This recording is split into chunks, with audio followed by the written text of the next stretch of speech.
بسم اللہ الرحمن الرحیم۔ السلام علیکم اسٹوڈنٹس، بی اے پارٹ 1 سورۃ بقرہ کی روشنی میں آج ہم ربا کا ٹاپک پڑھیں گے۔ ربا عربی زبان کا لفظ ہے، اس کے معنی ہے سود۔ قرآن پاک میں ربا کے معنی لغت کے حوالے سے ہم دیکھنے لگے ہیں کہ قرآن پاک میں مختلف جگہوں پہ ربا کا لفظ کس مقصد کے لیے استعمال ہوا ہے۔ تو لغت میں رے بے الف یہ روٹ ہے، را با الف، یربو ربا یربو یہ ماضی اور مضارع کے حوالے سے بات ہو رہی ہے۔ اس کے معنی ہیں بڑھنا۔ لغوی معنی اس کے کیا ہیں؟ لغت میں اس کے معنی کیا ہیں؟ ربا یربو بڑھنا، پھلنا پھولنا۔ تو ہم دیکھتے ہیں کہ قرآن پاک میں سورہ حج میں یہ لفظ کس طرح استعمال ہوا ہے۔ فَإِذَا أَنزَلْنَا عَلَيْهَا الْمَاءَ اهْتَزَّتْ وَرَبَتْ، پھر جب ہم نے ان پر پانی نازل کیا تو وہ لہلہا اٹھی اور بڑھ گئی اس پر، یعنی زمین پر۔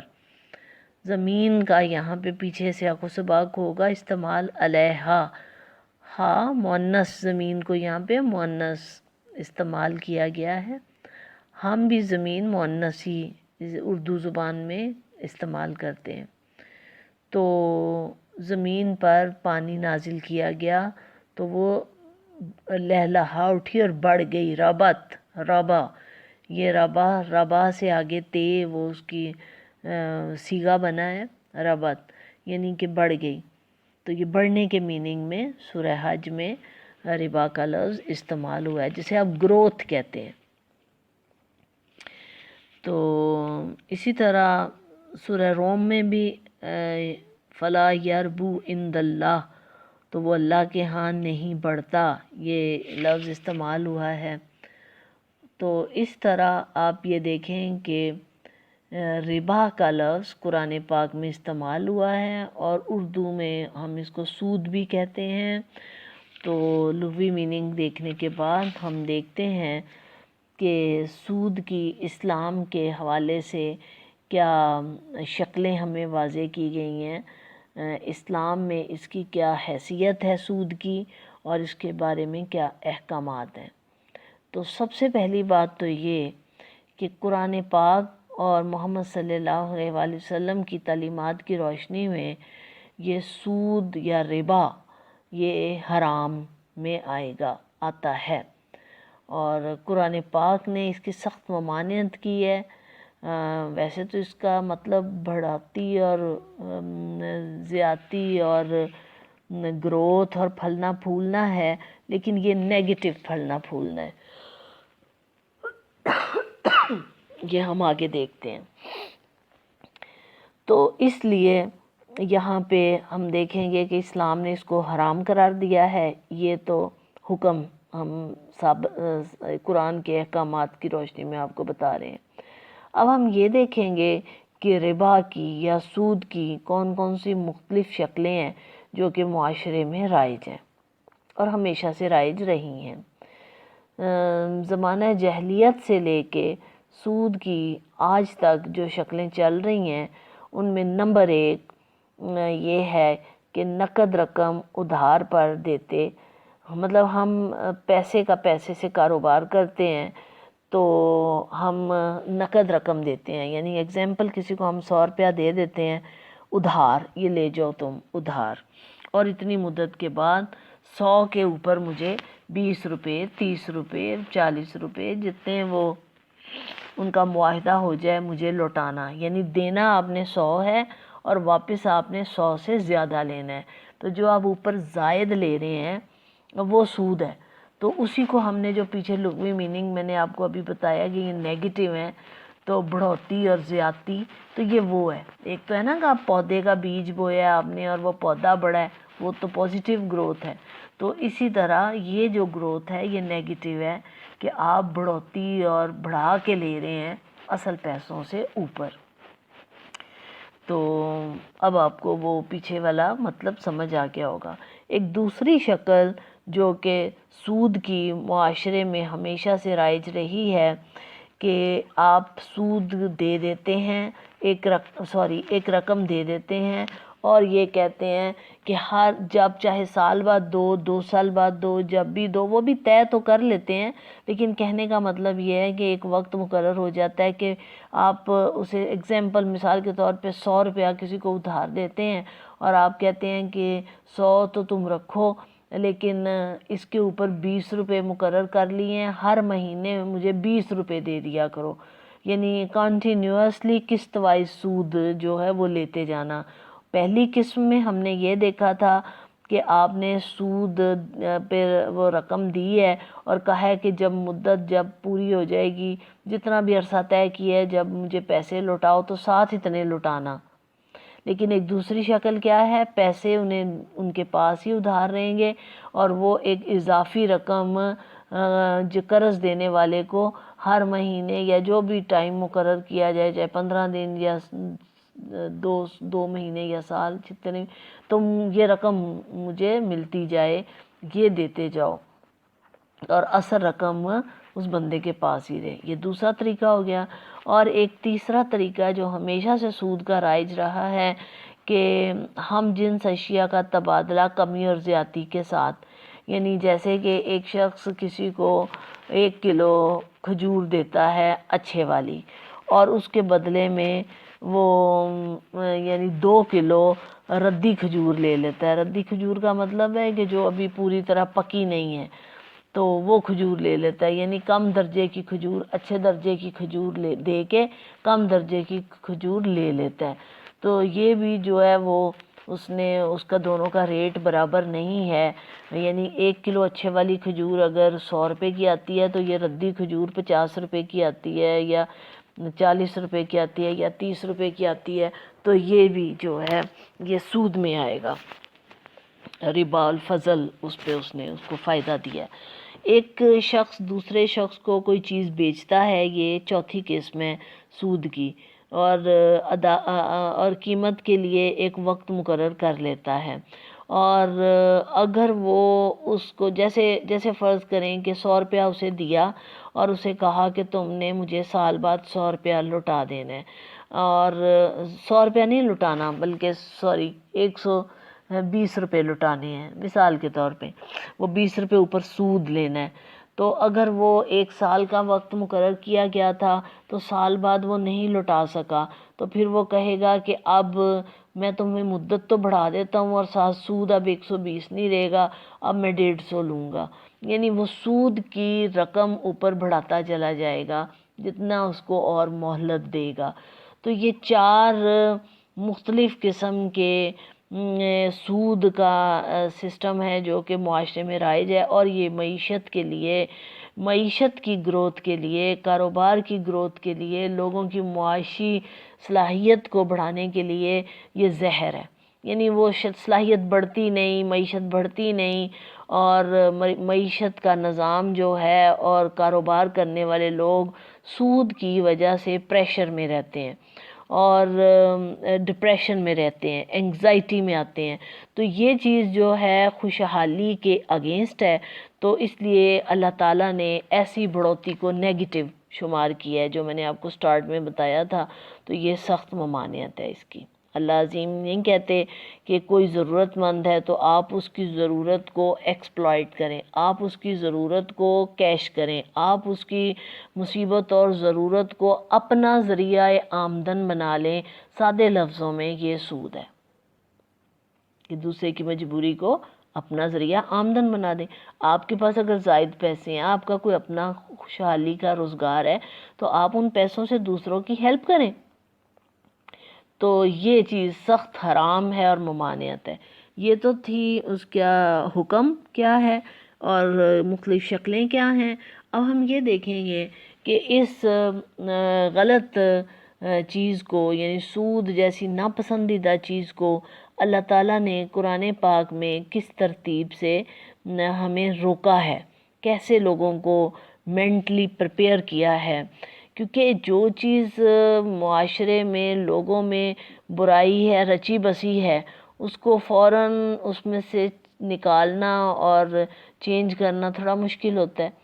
تو اس کے لیے اللہ تعالیٰ نے قرآن پاک میں کیا اسٹریٹجی اختیار کی ہے وہ ہم دیکھتے ہیں کہ کس طریقے سے لوگوں کے ذہنوں کو سود کی نفرت دلا کے پھر اس کا حرام کرنے کا اللہ تعالیٰ نے حکم دیا. تو قرآن پاک میں اس کو ہم کہتے ہیں تدریجی احکام، یعنی بہت ساری ایسی چیزیں ہیں، برائیاں ہیں، ممانعت ہے جن کی اللہ تعالیٰ نے قرآن پاک میں ان کے احکامات تدریجاً دیے ہیں. جتنے بھی حرام کردہ کام ہیں ان کے تدریجاً احکام، تاکہ لوگ اس برائی کے معاملات کو سمجھیں، ڈسکشن کریں آپس میں، نبی پاک صلی اللہ علیہ وآلہ وسلم سے پوچھیں، آپس میں بات چیت کریں، پھر ان کے ذہنوں میں وہ بات بیٹھ جائے کہ جو اللہ فرما رہے ہیں وہ درست ہے، پھر انہیں وہ بات بری لگنے لگ جائے اور پھر لوگ ایک رائے قائم کر لیں. پھر اس کے بعد اللہ تعالیٰ اس کا حکم دیتے ہیں تاکہ لوگوں پہ بوجھ نہ لگے. ایک دم آپ کسی کو کہہ دیں کہ یہ کام نہیں کرنا، تو جب کہ وہ اس کا ایڈکٹڈ ہو تو پھر وہ اس کے لیے بڑا مشکل ہوتا ہے. اس لیے قرآن پاک کی یہ پالیسی ہے قرآن عظیم کی کہ وہ تدریجی احکام نازل کرتا ہے اللہ تعالیٰ کا، کیونکہ اس کتاب کے رائٹر اللہ تعالیٰ ہیں. تو اللہ سے بہتر انسانوں کے معاملات کو کون سمجھ سکتا ہے اور انسانوں کے مزاج کو، اور جب کہ اللہ فرما رہے ہیں میں تو دلوں کے حال بھی جانتا ہوں. تو یہاں پہ ہم دیکھتے ہیں کہ سود کے بارے میں یہی طریقہ کار اللہ تعالیٰ نے اختیار کیا، اور مکہ میں ہی سود سے نفرت دلوں میں ڈالی گئی تھی ویسے ہجرت سے پہلے ہی. تو سورہ روم کی آیت 39 میں ارشاد ہوا، اللہ تعالیٰ فرماتے ہیں وَمَا أَتَيْتُم مِّن رِبًا لِيَرْبُوا فِي أَمْوَالِ النَّاسِ فَلَا يَرْبُوا عِندَ اللَّهِ وَمَا أَتَيْتُم مِّن زَكَاةٍ تُرِيدُونَ وَجْهَ اللَّهِ فَأُولَئِكَ هُمُ الْمُضْعِفُونَ. اور جو تم سود پر دیتے ہو تاکہ لوگوں کے مال میں اضافہ کرے تو وہ اللہ کے ہاں نہیں بڑھتا، اور جو زکوٰۃ تم اللہ کی خوشنودی کے لیے دیتے ہو تو یہی لوگ اپنے مال میں اضافہ کرنے والے ہیں. یعنی اللہ ڈفرنس بتا رہے ہیں کہ زکوٰۃ سے حقیقی اضافہ ہوتا ہے اور سود سے سچ ان کے خیال میں اضافہ ہوتا ہے، ظاہراً اصل میں اضافہ نہیں ہوتا. یعنی لوگوں کو بتایا جا رہا ہے کہ سود سے مال میں اضافہ نہیں ہوتا اور الٹا نقصان ہوتا ہے، اور زکوٰۃ سے مال میں برکت ہوتی ہے اور وہ دیر پا اور حقیقی دگنا اور چگنا ہوتا ہے اور اس میں برکت ہے. اور یہ سورہ روم میں ہے. اس کے بعد پھر ہجرت، یہ جو سورہ روم کیا ہے حکم ہے، یہ مکی پیریڈ میں ہی لوگوں کو 13 سال جب اسلام نازل ہو چکا تھا، 13 سال، تو اسی وقت یہ اللہ تعالیٰ نے ہجرت سے پہلے ہی یہ حکم دیا ہے. سود اور زکوٰۃ کا ڈیفرنس، یعنی زکوٰۃ پسندیدہ ہے اور سود ناپسندیدہ ہے.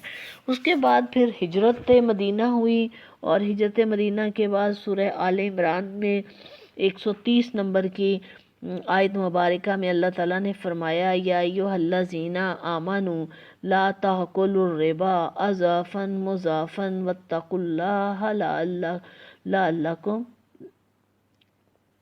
تفلحون. اے ایمان والو، سود کو کئی گنا بڑھا کر مت کھاؤ اور اللہ سے ڈرتے رہو تاکہ تم فلاح پاؤ. یعنی اضعفاً مضاعفاً، وہی آپ نے پیچھے ہم نے اقسام سود کی شکلیں دیکھی ہیں، اقسام دیکھی ہیں، ان میں ایک یہی ہے اضعفاً مضاعفاً، بڑھا چڑھا کے بڑھاتے جاؤ ان کو اور زیادہ انڈر پریشر کرو. تو اللہ تعالیٰ فرماتے ہیں کہ اللہ سے ڈرتے رہو تاکہ تم فلاح پاؤ. ایک بات ذہن میں رکھیں، جہاں بھی قرآن پاک فلاح کا لفظ استعمال کرتا ہے وہ سپرلیٹو کامیابی ہے. مطلب یہ کہ دنیا اور آخرت دونوں جہاں کی کامیابی، صرف دنیا کی کامیابی بھی فلاح نہیں ہوتی اور صرف آخرت مانگنا بھی فلاح نہیں ہے.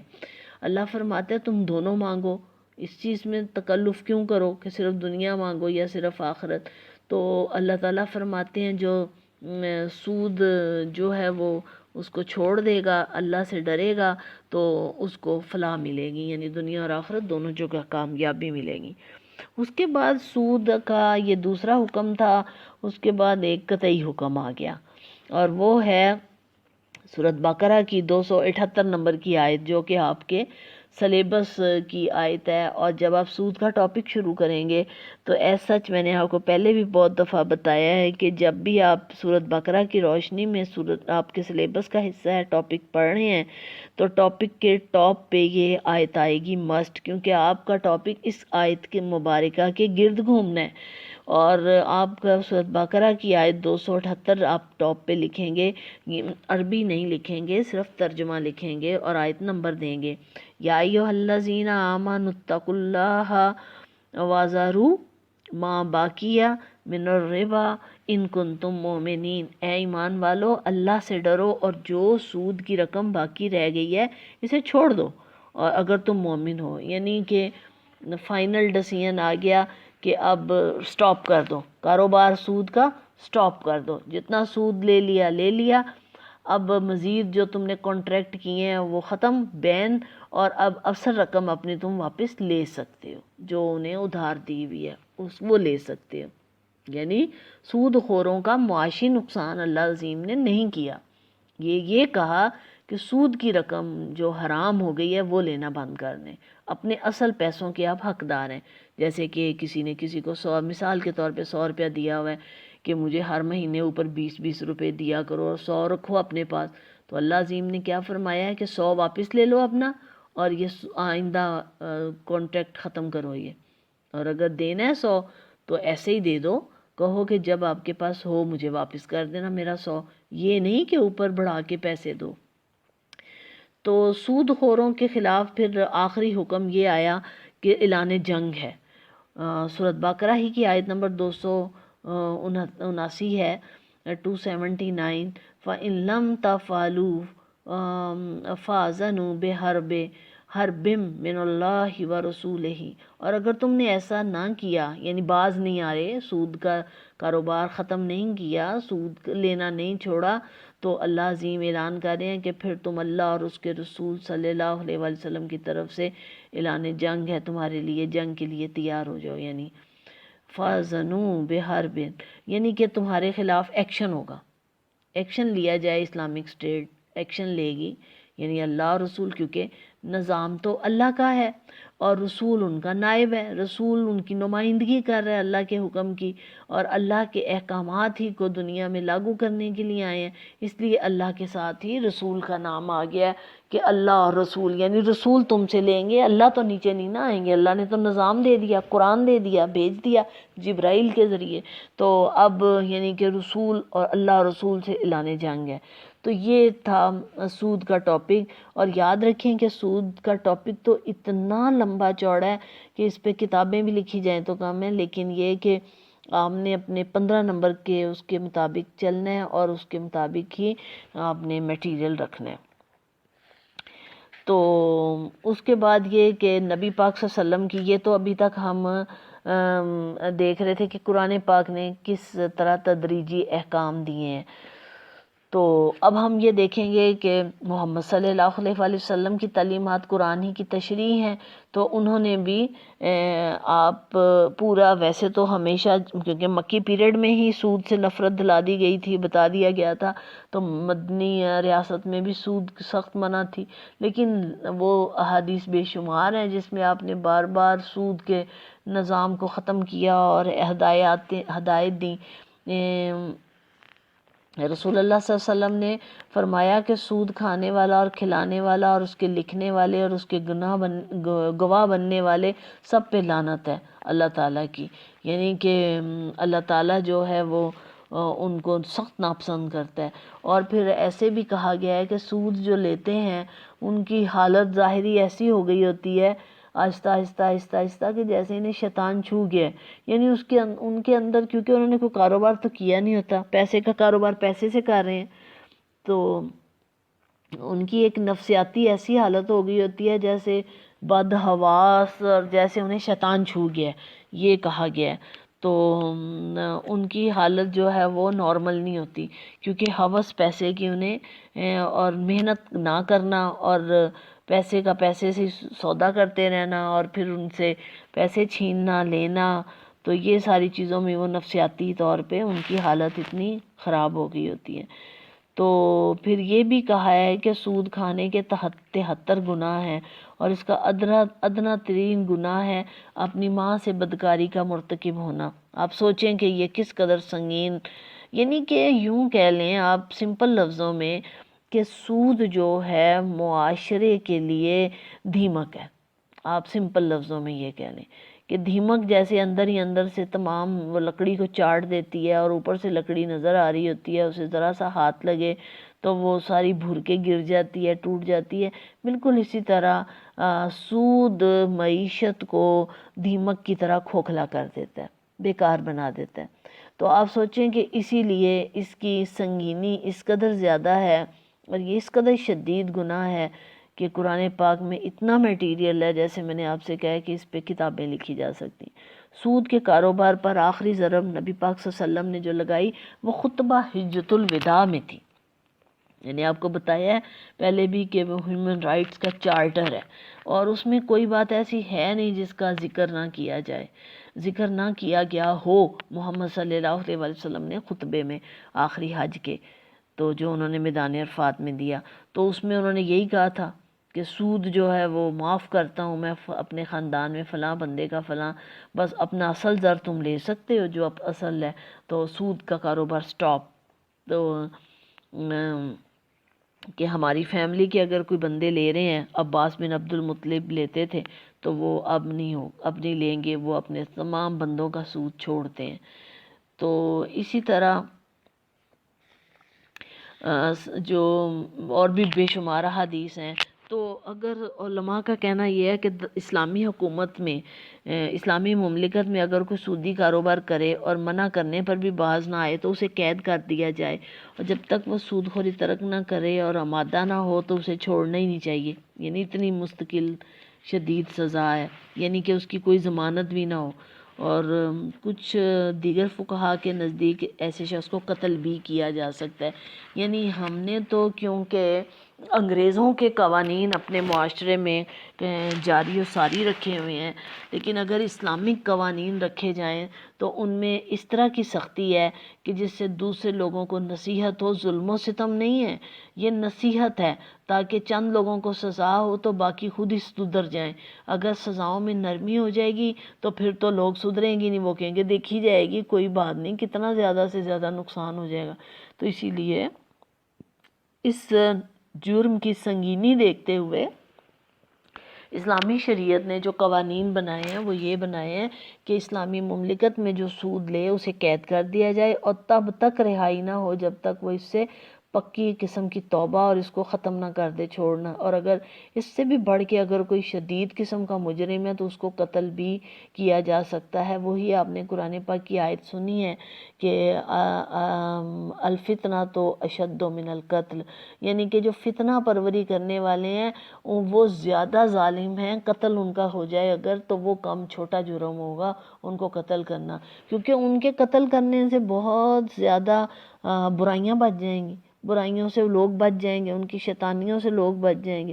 تو اس لیے یعنی فتنہ تو اشد من القتل۔ تو اسی طرح جو سود خور ہے وہ بھی تو ایک فتنہ ہے، تو اس کو قتل بھی کیا جا سکتا ہے۔ یعنی یہ ہے اس اسٹیٹ میں، اسلامی اسٹیٹ میں سود خور کی سزا۔ تو آپ اس سے اس کا پہلے قرآن پاک کی آیات دیکھیں، پھر آپ رسول اللہ صلی اللہ علیہ وسلم کے احکامات سنیں، اور بہت سی آیتیں ہیں، حدیثیں ہیں، میں نے تو ابھی آپ کو کم سنائی ہیں۔ تو اس لیے یعنی کہ اعلان جنگ جب کہہ دیا تو باقی کیا بچا؟ اب یہ دیکھیں، تو اسی کے حوالے سے سخت اس کی سزا ہے۔ لیکن آپ دیکھ لیں کہ معاشرے میں چل رہا ہے یہ سارا، تو پھر ہم کہتے ہیں کہ ہمیں برکت نہیں ملتی اور ہم صحیح مسلمان نہیں ہیں، اور مطلب اسی سے آپ اندازہ لگا لیں کہ ہم کس پانی میں، ہم کتنا اسلام کے اوپر چلتے ہیں اور پھر توبہ بھی نہیں کرتے۔ تو یہ ہے آخرت میں سود خور کا انجام، یہ ہے، یہ جو میں نے آپ کو پہلے بتایا ہے کہ قرآن پاک کی سورۃ بقرہ کی 275 نمبر آیت ہے، جو سود لیتا ہے لگتا ہے جیسے اسے شیطان نے چھو لیا ہے، یعنی اتنا خبتی ہو گیا ہوتا ہے، اتنا نفسیاتی کیس بن جاتا ہے وہ۔ تو تو اس طرح سود کی جو اخلاقی، معاشرتی اور معاشی نقصانات بہت زیادہ ہیں. دینی طور پہ بندہ شدید نقصان کا باعث بنتا ہے، دنیا میں بھی اسے گناہ ہوگا، آخرت میں بھی ہوگا. اور اس کا اخلاق، کیونکہ اسے شیطان چھو گیا ہوتا ہے، وہ خبتی ہو گیا ہوتا ہے، نفسیاتی مریض ہو جاتا ہے، دولت کی محبت میں پاگل ہو جاتا ہے، تو اس کا اخلاق تو اچھا ہو ہی نہیں سکتا. وہ تو گالیاں دے گا اور برے الفاظ استعمال کرے گا. اسی طرح معاشرتی طور پہ فساد، لوگ ڈپریشن کا شکار ہوں گے، نفسیاتی مریض ہوں گے جنہوں نے دینا ہے. کیونکہ اگر کسی نے سود دینا ہے تو وہ کاروبار کا بھی فکر کرے گا، وہ اپنا پیٹ اور گھر والوں کا پیٹ پالنے کی بھی اس میں سے پروفٹ نکالے گا، وہ اپنے نئے کاروبار کی چیزیں خریدنے کے لیے بھی پیسے نکالے گا، وہ سود خور کے لیے بھی نکالے گا. تو آپ سوچیں کہ ان ساروں کو پورا کرنے کے لیے وہ ایکچول ریٹ سے، پرائسز سے زیادہ چیزوں کے ریٹ رکھے گا. اور اس طرح معاشرے میں کیا ہوگا، مارکیٹ میں مصنوعی مہنگائی ہوگی. تو سود خوروں کی وجہ سے لوگوں کی جیبوں پہ اضافی بوجھ پڑے گا، صرف سود خور. اور اگر یہی سود خور لوگوں کو خوشی سے قرض حسنہ دے دے کہ تم میرے پاس سے فالتو پیسہ ہے، اس سے کاروبار کرو اور جب چاہے مجھے واپس کر دو، تو سوچیں وہ لوگ کس قدر خوش اسلوبی سے، خوش اخلاقی سے، پرسکون ہو کے کاروبار کریں گے. نہ لوگوں کو چیزیں مہنگی ملیں گی، نہ ہی وہ بیمار ہوں گے، نہ ہی وہ شیطان کی طرح وہ ہو جائے گا سود دینے والا، نہ ہی ذہنی مریض ہو جائے گا، بیمار، ڈپریشن کا شکار سود دینے والا، اور نہ ہی کاروبار کرنے والے. تو اس طرح معاشرے کی خوشحالی کی جو گارنٹی ہے وہ سود کا خاتمہ ہے. تو اس چیز کو آپ ذہن میں رکھیں. اور یہ اس کو اتنا لمبا چوڑا بھی نہیں کرنا، بس جیسے ہم نے پوائنٹ بولنے ہیں آخر میں کہ اس کے کیا نقصانات ہیں، اس کے 5-4 پوائنٹس ہو جائیں، اور قرآن پاک کی آیات بتانی ہے، احادیث کی روشنی، 3-4 احادیث کی روشنی میں.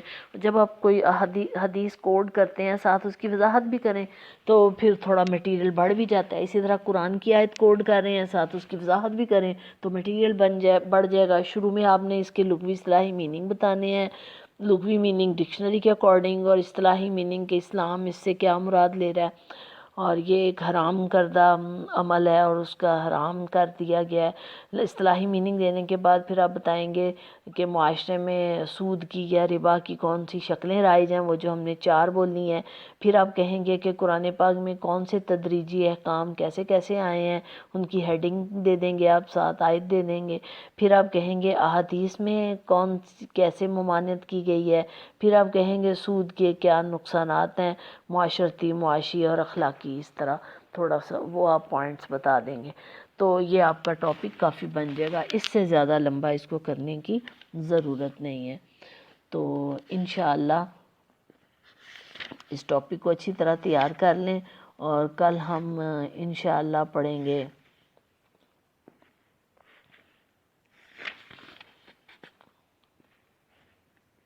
کل ہمارا ٹاپک ہے جہاد فی سبیل اللہ.